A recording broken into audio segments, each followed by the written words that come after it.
नमस्कार, आप देख रहे हैं कैपिटल टीवी का खास शो दो टूक। मैं हूं परवीन शेख। अखिलेश यादव की दिन गर्दिश में है। हर रोज उनके साथ कोई ना कोई बड़ा कांड हो जाता है। कभी विधायक पार्टी छोड़ने की धमकी देते हैं तो कभी हिंदू नेता सपा मुखिया को मुसलमानों की सियासत पर चेता देते हैं। अभी हाल ही में आजम खान ने भी अपनी शर्तों पर अखिलेश से मुलाकात की, जिसमें उन्होंने पीडीए की हवा निकाल दी। हर तरह से अखिलेश यादव खुद को चौतरफा घिरा हुआ महसूस कर रहे हैं। अब उन्हें सोशल मीडिया पर भी बैन कर दिया गया। क्या है पूरी खबर, आपको बताएंगे अपने इस खास शो में।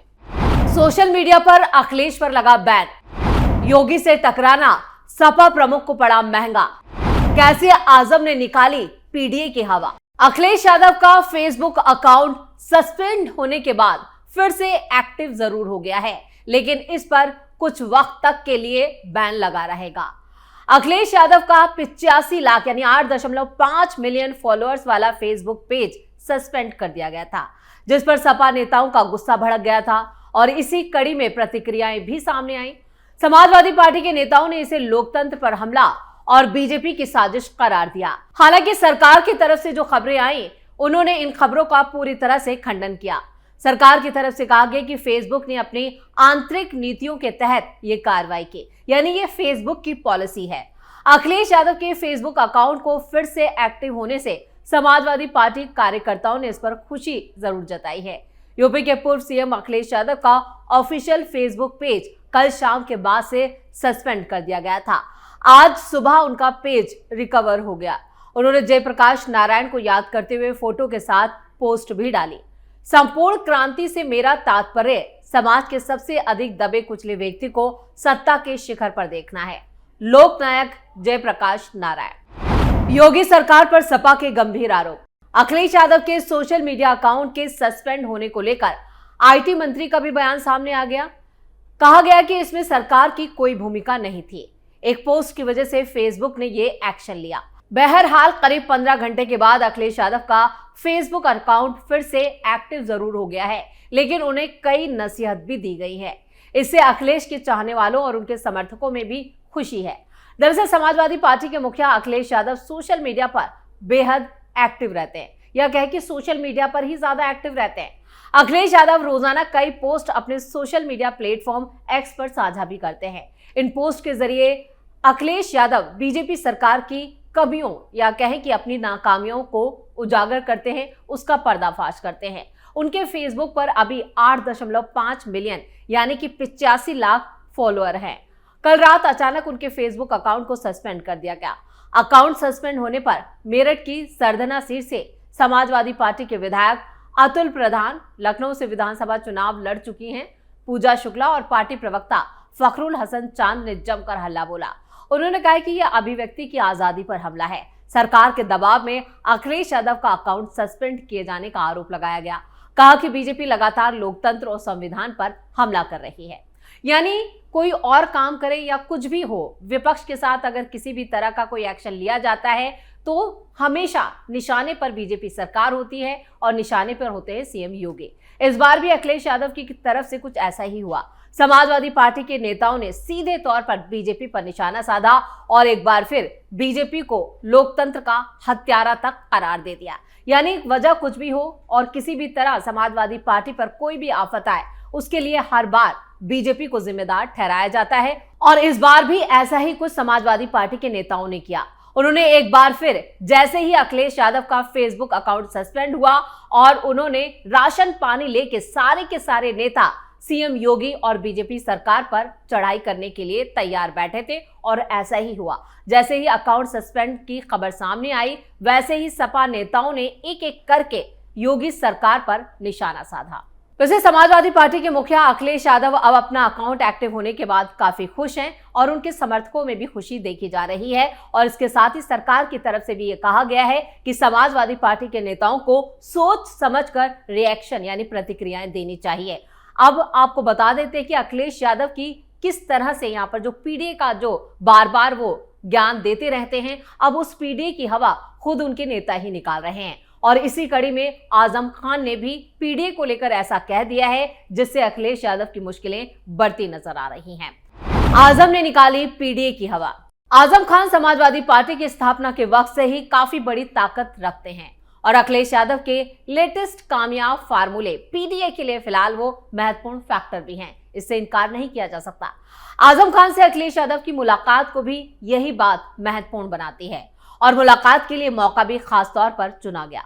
समाजवादी पार्टी के मुखिया अखिलेश यादव के आजम खान से मिलने की जो तारीख और जो रूट प्लान था, जो हर हिसाब से राजनीतिक रूप से फायदेमंद हो सकता था, लेकिन ऐसा हुआ नहीं। तारीख की बात करें तो यह मायावती की लखनऊ चलो रैली से ठीक एक दिन पहले तय की गई और रूट बरेली होकर प्लान किया गया। बरेली के माहौल को देखते हुए प्रशासन ने अखिलेश यादव को मुरादाबाद होकर जाने को कह दिया, जबकि समाजवादी पार्टी अपने रूट पर ही कायम रहने की जिद पर अड़ी रही। अखिलेश यादव रामपुर वाया मुरादाबाद जाने पर सहमत नहीं हुए। बीच का रास्ता ये निकला कि अखिलेश यादव बरेली से हेलीकॉप्टर से रामपुर रवाना हुए। समाजवादी पार्टी के संस्थापक मुलायम सिंह यादव के बेहद करीबी और भरोसेमंद रहे आजम खान की नाराजगी भी स्वाभाविक है। गुजरते वक्त के साथ आजम खान की अहमियत बदल गई, वरना कभी यूपी के 4.5 मुख्यमंत्रियों वाले जुमले में कुछ लोग उनको भी एक किरदार मानते थे। लालू यादव की तरह मुलायम सिंह यादव की एम वाइज समीकरण की सियासत तो आजम खान के भरोसे ही फली फूली थी। 2022 के विधानसभा चुनावों में भी सबसे ज्यादा मुस्लिम विधायक समाजवादी पार्टी के खाते में ही आए थे और पिछले लोकसभा चुनाव में भी मुस्लिम वोटों का बड़ा योगदान रहा, यानी 4 सांसद समाजवादी पार्टी में मुस्लिम ही हैं। आजम खान ने अखिलेश यादव से मिलने के लिए पहले जो शर्तें रखी वो उनके दिल की जुबान लगती हैं। जैसे जेल से छूटकर आने के बाद से ही आजम खान इशारों ही इशारों में शेरो शायरी के जरिए ये बहुत कुछ बताने की कोशिश कर चुके हैं कि वो अखिलेश से किस कदर खफा हैं। लेकिन अखिलेश यादव से मुलाकात की शर्तें रखकर वो खुलकर मैदान में आ चुके हैं। नंबर 1, अखिलेश यादव के साथ होने वाली इस मीटिंग में कोई तीसरा शामिल ना हो। ये मुलाकात सिर्फ 2 लोगों की हो, ये पहली शर्त थी आजम खान के। ना मेरी पत्नी मिलेंगी, ना मेरा बेटा अब्दुल्ला मिलेगा। अखिलेश यादव के साथ भी उनकी सिक्योरिटी के अलावा कोई दूसरा नेता या शख्स मेरे घर पर ना आए, ये भी दूसरी शर्त। और इसके बाद और सुरक्षा कर्मियों को छूट मिल सकती है, लेकिन रामपुर के समाजवादी सांसद मोहिबुल्लाह नदवी को तो बिल्कुल भी बर्दाश्त नहीं किया जाएगा।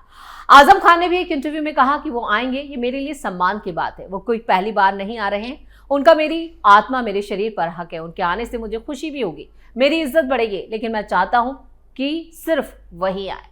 यानी ये जो उन्होंने बयान मीडिया में दिया था, इस बयान के बाद ही साफ था कि वो अखिलेश यादव से इस कदर गुस्सा हैं कि वो उन्हें कभी भी टाटा बाय बाय भी कह सकते हैं। सवाल उठता है, ऐसा क्यों? आजम खान के पास पहले से ही जवाब तैयार होता है, मैं सिर्फ उनसे ही मिलूंगा, मैं भला औरों से क्यों मिलूं? इतने समय मेरे परिवार की खबर किसने ली? मेरी बीवी ईद पर अकेले बैठी रोती रही, कोई आया, किसी ने फोन किया, तो अब किसी को क्यों मिलना चाहिए? यूपी के पूर्व मुख्यमंत्री अखिलेश यादव के साथ समाजवादी पार्टी नेताओं का बड़ा काफिला भी चलता है। अगर इलाके में समाजवादी पार्टी के सांसद और विधायक हैं तो वो भी साथ हो जाते, लेकिन आजम खान की शर्तों के हिसाब से देखें तो रामपुर के सांसद भी अखिलेश यादव के साथ उनसे मिलने नहीं जा सकते थे। ये बड़ी शर्त थी और इससे रामपुर के सांसद मोहिबुल्लाह नदवी को बड़ा झटका लगा है।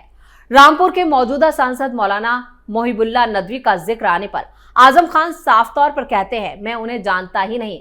मुद्दे की बात यह है कि मुलाकात के लिए आजम खान की तरफ से रखी गई शर्तें, आजम खान की ये शर्तें उनकी नाराजगी का पैमाना पेश करती हैं और यही नाराजगी अखिलेश यादव की तरफ से खोजे गए सफलता के सूत्र पीडीए को भारी पड़ सकती है। 2024 के आम चुनावों में मिली कामयाबी के बाद अखिलेश यादव पीडीए को समाजवादी पार्टी के लिए यूपी में सत्ता की सीढ़ी के तौर पर उम्मीद भरी नजरों से देख रहे हैं, लेकिन ऐसा होगा नहीं। अखिलेश यादव के पीडीए में ए यानी अल्पसंख्यक, पिछड़ा, दलित और अल्पसंख्यक, इसी फार्मूले के भरोसे अखिलेश यादव 2027 के यूपी चुनाव की तैयारियां आगे बढ़ा रहे हैं। यूपी में जातियों के नाम पर राजनीति और सामाजिक गतिविधियों पर रोक लग गई। इलाहाबाद हाईकोर्ट के आदेश को मुख्यमंत्री योगी आदित्यनाथ के नेतृत्व वाली बीजेपी सरकार ने उसे हूबहू लागू भी कर दिया। पीडीए में पी और डी पर भी तो पैच फंसा है। रही बात अल्पसंख्यकों की, तो आजम खान ने एक और पेच फंसाकर नई मुसीबत खड़ी कर दी है। आजम खान के सामने राजनीतिक विकल्प, बेहतर तो यही रहेगा कि आजम खान समाजवादी पार्टी में बने रहें। कोई नई पार्टी बनाने की ना तो ये उम्र है और ना ही सेहत इसकी इजाजत देगी, जैसा उनके बयानों से लगता है। कानूनी पचड़े भी आजम खान के लिए मुसीबतों के ढेर बने हुए हैं, फिर भी रास्ते तो होते ही हैं। बीजेपी में तो आजम खान जाने से रहे और बीजेपी भी आजम खान को लेने से रही। जब आगे रास्ता नहीं बचता है तो मामला वहीं खत्म हो जाता है। कांग्रेस में जाने की कोई सूरत बने तो आजम खान के लिए वो भी समाजवादी पार्टी में रहना जैसा ही है। यूपी में कांग्रेस की जो स्थिति है उसके हिसाब से तो समाजवादी पार्टी तो कांग्रेस से कई गुना बेहतर स्थिति में है। अगर राहुल गांधी को आजम खान में कोई खास पोटेंशियल नजर आता है तो और बात है। जैसे बिहार में पप्पू यादव और कन्हैया को साथ लेकर वो तेजस्वी यादव पर दबाव बनाने में कामयाब रहे। आजम के जरिए वैसा ही दबाव अखिलेश यादव पर भी बन सकता है। बची कुची उम्मीद बीएसपी है। मायावती की पार्टी आजम खान के लिए सुरक्षित ठिकाना हो सकती है। आजम खान के जाने से मायावती पर कोई नए आरोप भी नहीं लगेंगे और वो बीएसपी जो बीजेपी की कथित मदद यानी बी टीम भी कही जाती है। अमित शाह की नजर में बीएसपी की प्रासंगिकता भी बनी रहेगी और बीजेपी को मदद भी मिलती रहेगी। बीजेपी के लिए समाजवादी पार्टी को बढ़त पाने से रोकना भी आसान बना रहेगा। लबो लो आप तो ये लगता है कि अखिलेश यादव और आजम खान की मुलाकात हो तो भी अच्छा और मुलाकात ना हो तो भी अच्छा, और आजम खान समाजवादी पार्टी में भी बने रहें तो भी कोई दिक्कत नहीं है। लेकिन इससे अखिलेश यादव 2027 विधानसभा चुनावों को अगर साधने की जुगत लगाते हैं तो ये रणनीति भी उन पर भारी पड़ सकती है, क्योंकि 2027 में एक बार फिर सीएम योगी रिपीट हो रहे हैं। इससे इनकार कोई नहीं कर सकता। वो भी अब देखना ये होगा कि 2027 में सीएम योगी कितने बड़े मार्जिन से फिर सीएम बनते हैं। लेकिन अखिलेश यादव के लिए जो पीडीए वो चिल्ला रहे हैं, फिलहाल तो वो पीडीए उन पर भारी पड़ता हुआ नजर आ रहा है। तो इस खास शो में इतना ही। वीडियो कैसा लगा कमेंट करके अपनी राय जरूर दें। वीडियो को लाइक करें, शेयर करें और कैपिटल टीवी को सब्सक्राइब जरूर करें। धन्यवाद।